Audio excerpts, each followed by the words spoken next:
Join me on a trek through Bristol Temple Meads and Exeter St David's, up through to Barnstaple and all the way to the Iron Age seaside town called Ilfracombe in North Devon, England. Thank you all so much for your patience and understanding in regards to the videos that I have taken throughout the summer and now the autumn, and we're coming into winter soon.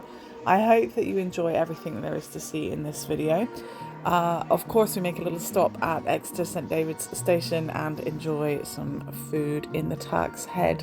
The food was way too big, and it was just some of the many times I would end up having halloumi on my trip. And here we are on a bus. There was an interesting stop at the bus.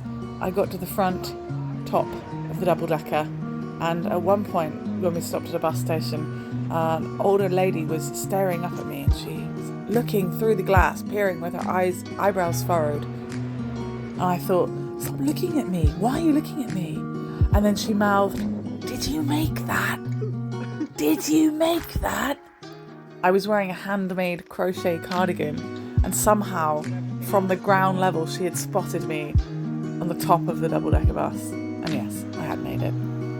Quick stop over here to take a look at Verity. Verity is one of the things that Ilfracombe is most famous for these days.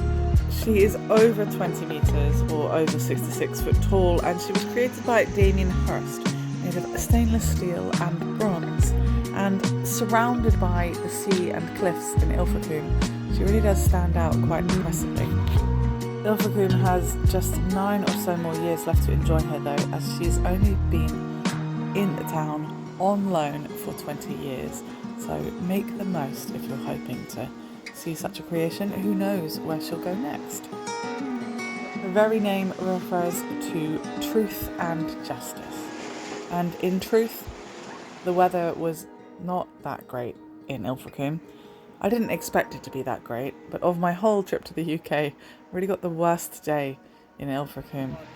Anyway, as you can see, there are loads of lovely ships around, unique pubs, unique graffiti, a chocolate emporium, there's even a cinema, so we got to enjoy the small town vibes of the Barbie movie coming out, which was really lovely, and of course tried all kinds of different ale.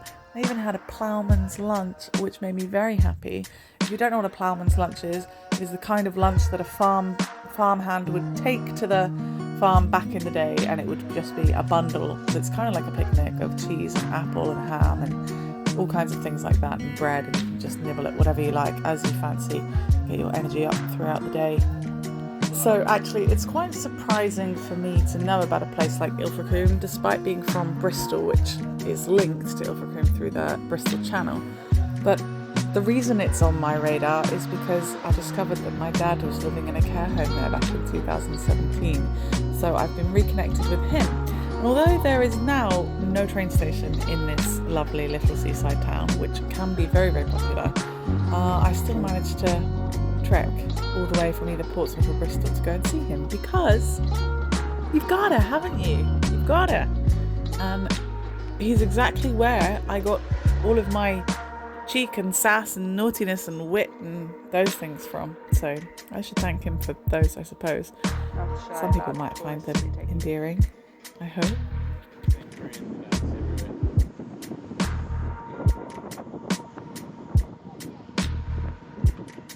There are a couple of other things that Ilfracombe is famous for, such as this St Nick's Chapel, which is where one of the oldest lighthouses in the UK was once stood. I guess the chapel acted as a lighthouse as well.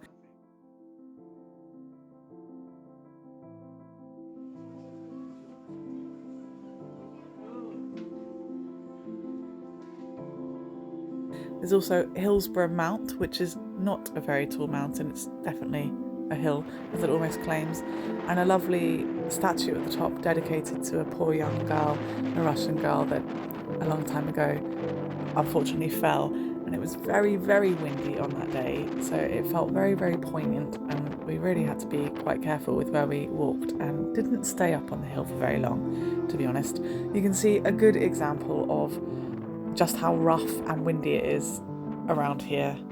We definitely climbed down as soon as we could, but some lads thought it would be funny to play in the sea, so they did that. Alongside that, there is one other thing that this area is famous for, and that is not the seaside arcades, the baked bean jacket potatoes, fish and chips, ice cream, numerous kinds of ales and lagers. Wow, but look at you. it is actually an old Victorian beach which was used as a bathing beach a long time ago. And at the end of this video you can enjoy the sights and sounds of those tunnels beaches, while hopefully looking forward to a much more engaging video about just them, because who doesn't love hearing about the escapades of the Victorians? I sure do, I know that much. I'd like to say a huge thank you to you guys for watching and keeping up with my channel. Please do leave comments if you have any questions, such as wanting to know what Airbnb we stayed at, or even what our favourite ale was. And a big thank you to my friend Nick, who travelled quite the distance around the UK with me so that I could get to see my family and still get to hang out with him. What a great guy. The great Nikolai.